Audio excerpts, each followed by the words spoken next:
O Senhor esteja convosco. Ele está no meio de nós. Proclamação do Evangelho de Jesus Cristo, narrado por Lucas. Glória a vós, Senhor.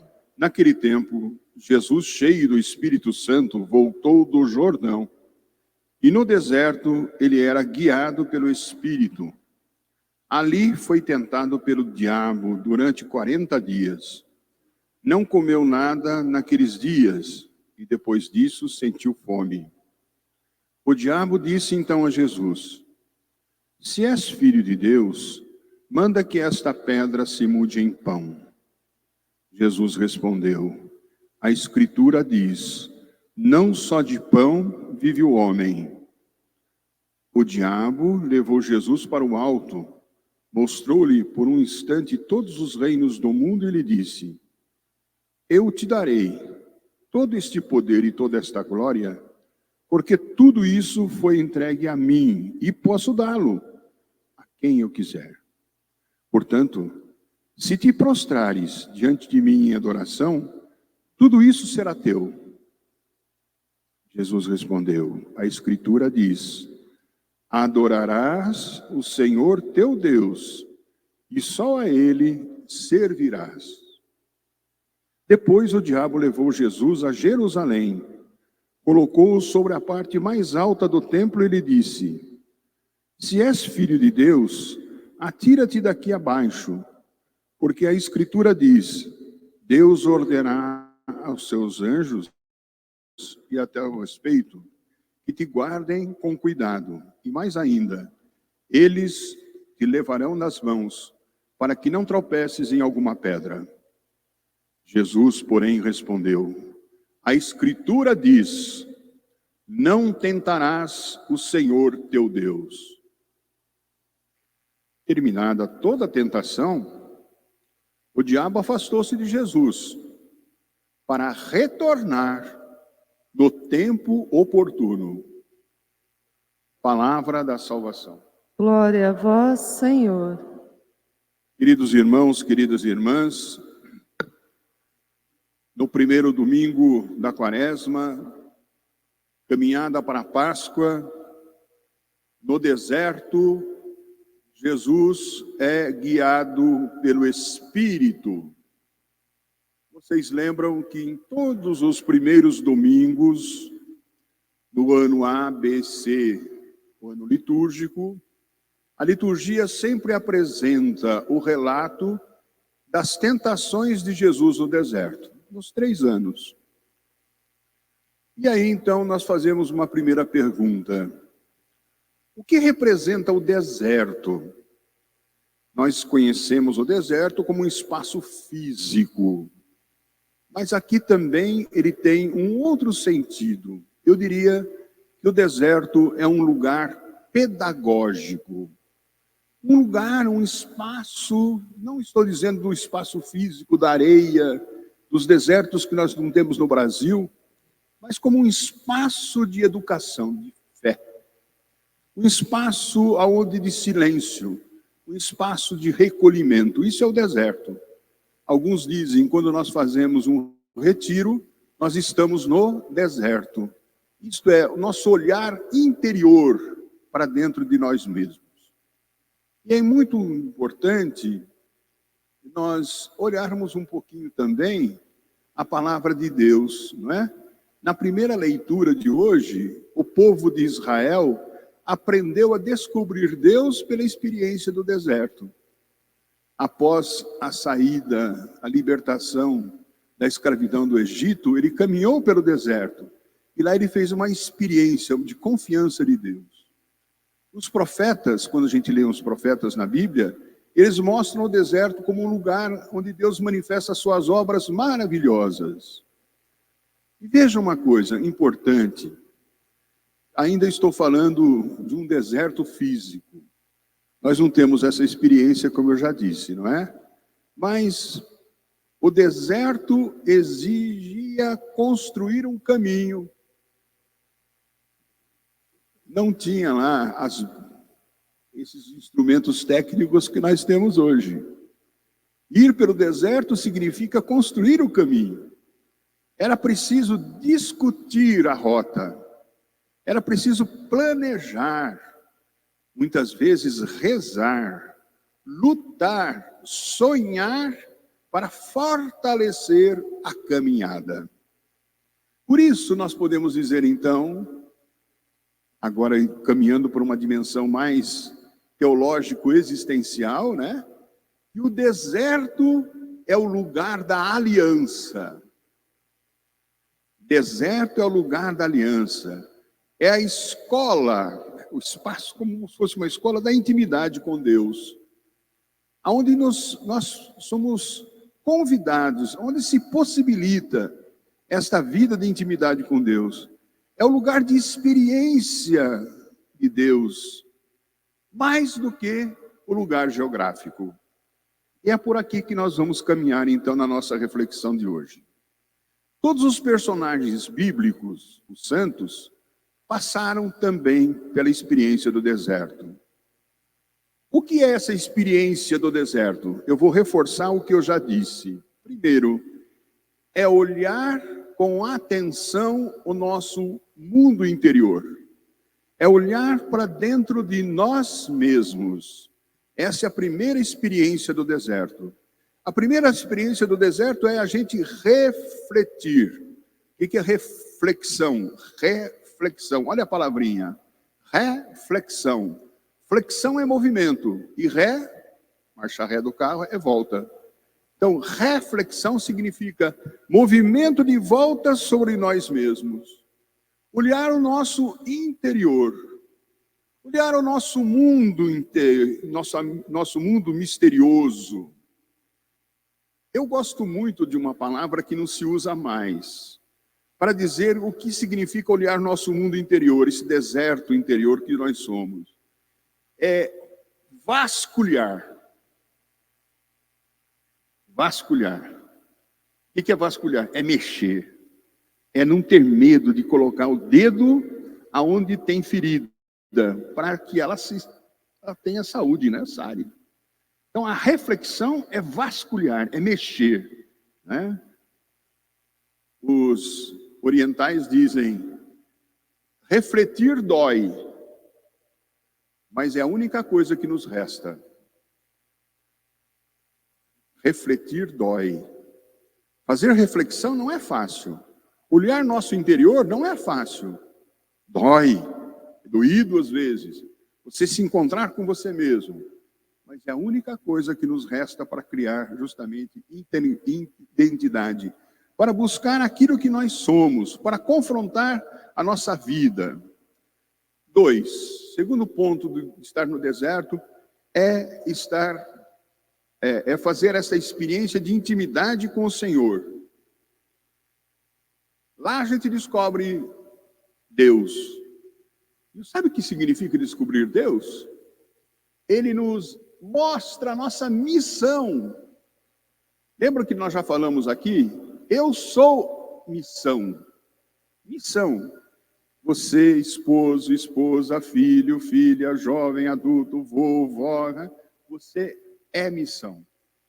E viver bem esta missão profissional é viver, diz o Papa, a santidade nos dias de hoje. Jesus, como todos os profetas, antes de assumir a sua missão, foi conduzido pelo Espírito ao deserto. O profeta Oséias, no capítulo 2, versículo 16, ele tem esse versículo, é muito bonito, depois se vocês quiserem olhar lá, o profeta Oséias, ele diz assim, eu o levarei ao deserto. Deus falando ao profeta, eu o levarei ao deserto, né? E falar-lhe-ei ao coração. Olha aqui a experiência do deserto. É ouvir Deus e fala ao coração.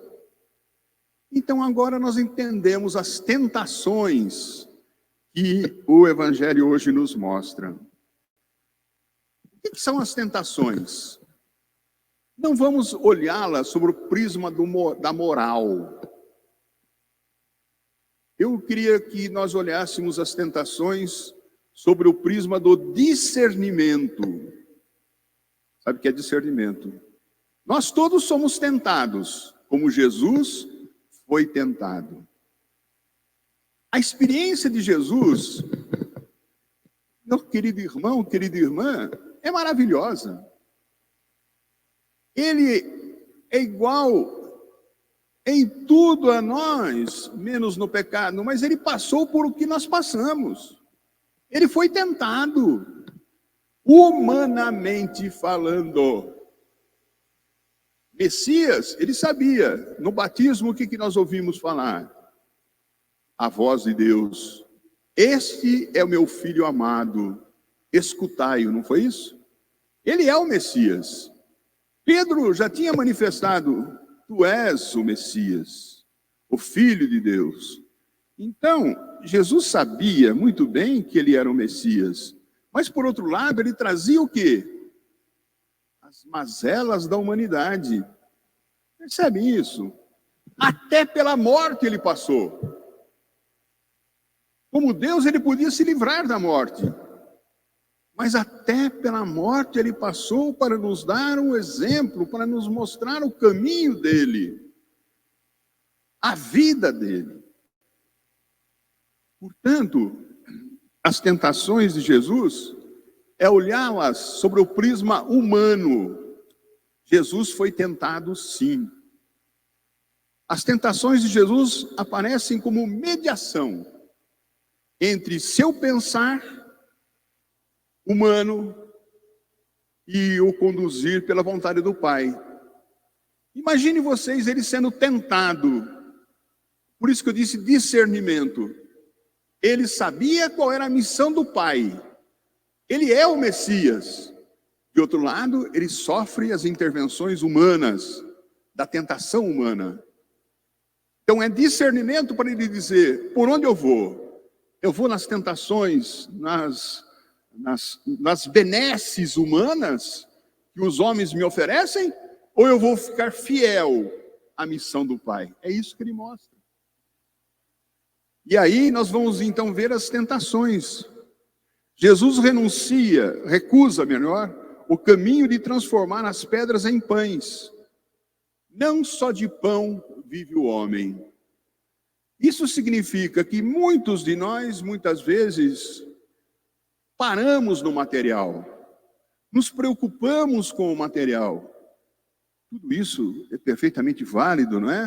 O pai de família hoje pensar, planejar a sua vida, pelo amor de Deus.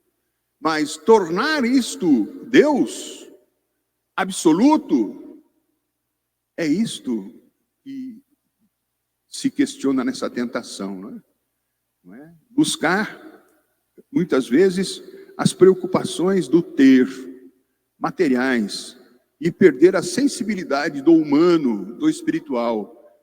Não só de pão vive o homem. Jesus recusa o poder.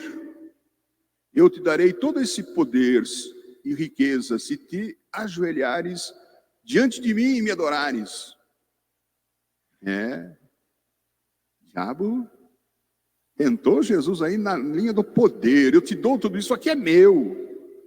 No latim isso é muito forte, né? Tibi dabo é a expressão do latim. Tudo te darei. O diabo falando para Jesus, te darei tudo isso. Tibi dabo. Eu tenho tudo isto, eu tenho todas essas riquezas.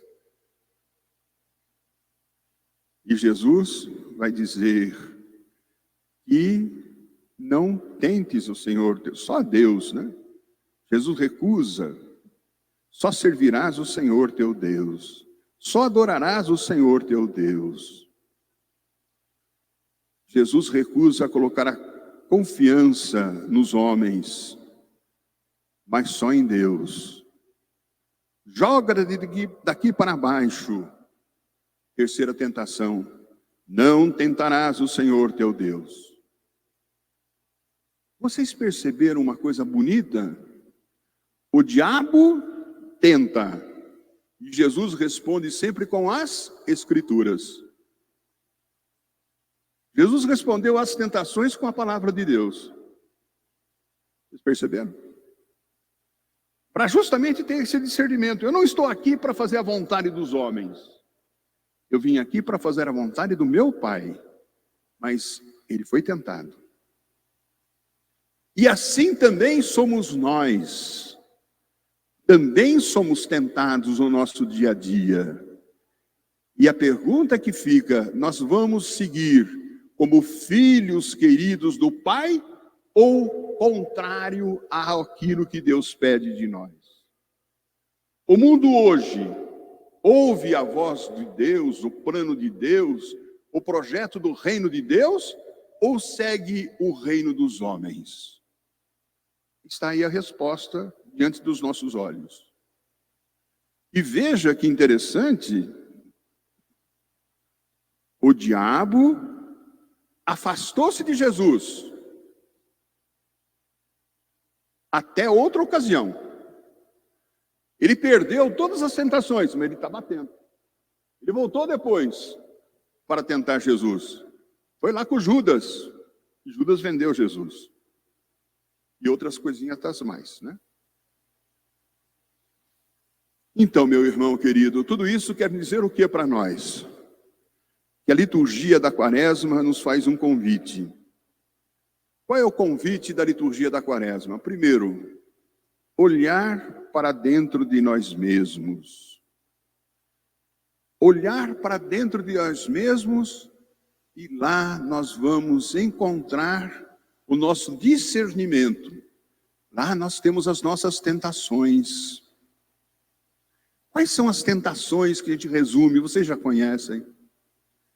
As tentações que estão no coração de todos nós e que exige esse discernimento para saber, fico com elas ou vou no projeto de Deus? As tentações do ter, do poder, do prazer e do aparecer. Olhem para dentro de nós mesmos. E nós vamos encontrar estas tentações. Olhem para nós mesmos, nós vamos detectar os nossos condicionamentos. Somos condicionados, somos frágeis, somos pecadores, gente, não somos deuses. E quais são esses condicionamentos? Que a gente tem que olhar com naturalidade para poder buscar a perfeição. São os nossos condicionamentos existenciais, intelectuais, culturais, até religiosos. Todos eles afetivos. São esses apegos que nos impedem de seguir a proposta de Jesus. Eu não gosto de dar exemplo das redes sociais, mas vocês vejam as mazelas que aparecem nelas, né? A última aí é terrível, falando das mulheres do país, da Ucrânia. Absurdo. A banalização do ser humano, a banalização da vida.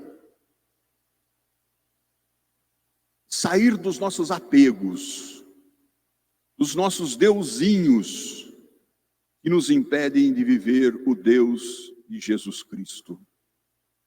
Quaresma é tornar-se um estar com Jesus. Um estar com Jesus nesse deserto, nesse lugar, para com Ele dar a Deus o lugar central na nossa vida. É a oração da missa de hoje, vocês viram? Dai-nos, ó Deus, a graça de caminhar e progredir nos caminhos de Jesus, em vista da santidade. Tempo da Quaresma é o tempo de reconstrução de nós mesmos. Olha que bonito. Não é tempo de desespero, de medo, de esperança. De reconstrução da nossa vida. Isso significa conversão. Convertei-vos e crede no Evangelho. retornar à nossa opção de batizados e batizadas, e filhos de Deus, a serviço do reino. Portanto, o que é o deserto para nós? É um lugar de decisão.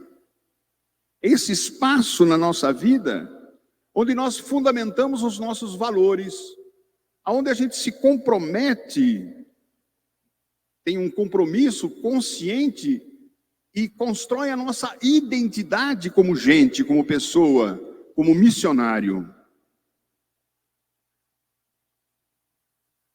Agora eu vou falar algo muito importante do deserto. O mestre, quem educa, o mestre é aquele que educa. O mestre do deserto é o silêncio. O deserto tem valor porque revela o silêncio. E o silêncio tem valor porque nos revela Deus e nós mesmos. A coisa mais difícil no mundo hoje é fazer silêncio, no mundo de frenesia, de agito. Meu irmão, minha irmã, façamos desta quaresma a experiência do deserto, deixando-nos conduzir pelo Espírito Santo. Aqui não há engano.